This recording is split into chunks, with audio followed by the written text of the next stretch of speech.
I built a web app that predicts Premier League results. It's my prized possession, and to prove its worth, I'm going to be betting on the results it gives me every single match week, as well as placing a juicy 10-match accumulator bet known as the Golden Guess. Join me on this expedition of riches and wealth as we head right into the next round. Thank you so much to all 50 of you who have subscribed. I plan on doing a very special giveaway at 100 subscribers, just to give back to all you brilliant people. Thank you. Our correct guess dry spell is over. We finally got one after 3 weeks of drought.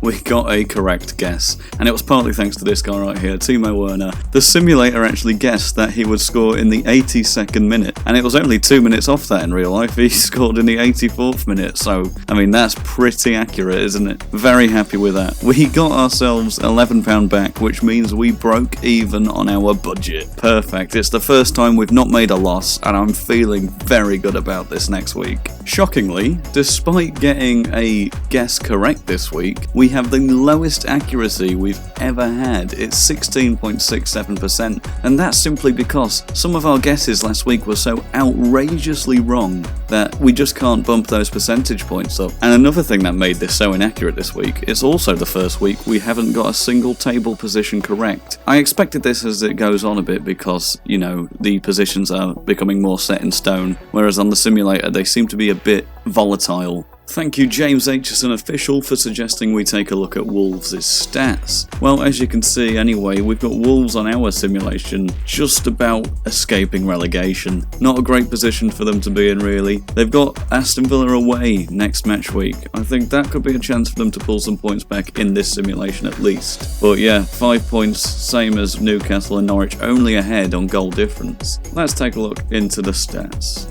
Well, looking at this absolute mess of a page, we can take a look at some of the stats for Wolves. Interestingly enough, the defender Marcel is the highest goal scorer with only 2 goals in 7 games. You'd expect a striker would be putting them back, but apparently not for Wolves. Ruben Neves with the most assists, only 2, and most caps is Yerson Mosquera. Okay, so he's played every game at least.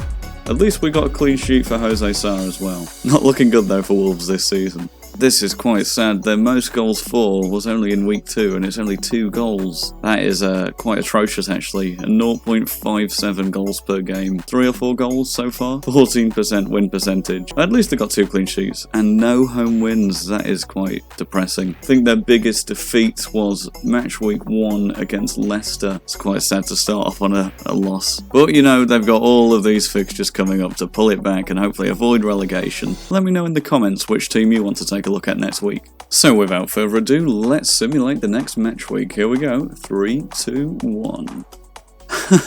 We've got Crystal Palace beating Arsenal. That's quite synonymous with real life. I can imagine that happening. Yep, perfect. Sadly, Wolves don't get the win and they lose 2-0 to Aston Villa. Sorry, Wolves. That might put you down to the relegation zone, I reckon. Chelsea beating Brentford 1-0. I mean, Brentford can hold off really well. I think the way they're playing at the moment, Brentford are going to win this in real life. Everton drawing with West Ham 1-1. It's one I could actually see happening this, yeah. If not, though, I reckon West Ham will probably take the edge. Leicester 1, Manchester United 1. Probably not going to happen. Man U are probably going to win this game. Looking at Leicester's form at the moment in real life, it's not great. Manchester City beating Burnley 3-2. I'm surprised Burnley even managed to get 2 past. Yeah, I can imagine Man City winning that match, but I can't imagine Burnley scoring. Tottenham beating Newcastle away from home 3-0. Okay.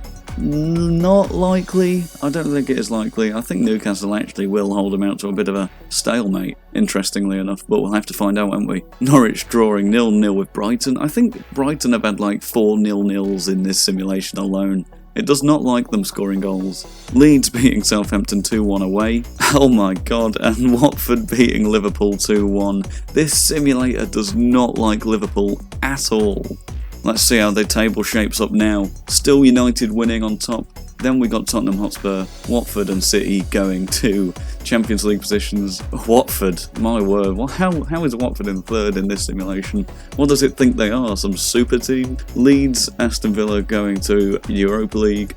And yeah, as we expected, Wolves are now in the relegation zone. That is depressing. Sorry, James Aitchison. Brentford, Wolves and Newcastle well, we're saying goodbye to. That's a shame, because Brentford in the simulation is nothing like Brentford in real life, is it? I think I expected them to be a bit worse coming into things, but no, they've proved everyone wrong. So I've got the betting slip filled out, and pretty standard odds apart from this last one, which is Crystal Palace to beat Arsenal 3-2. That's at 41-1. Juicy amount coming through when that wins. Perfect. And I've got the Golden Guess 10 match accumulator filled out. It would give us £45,300. That is beautiful. I could probably buy 75% of Bognor Regis with that anyway, so there's no need for me to save up for a holiday. Anyway, thank you very much for watching, and goodbye!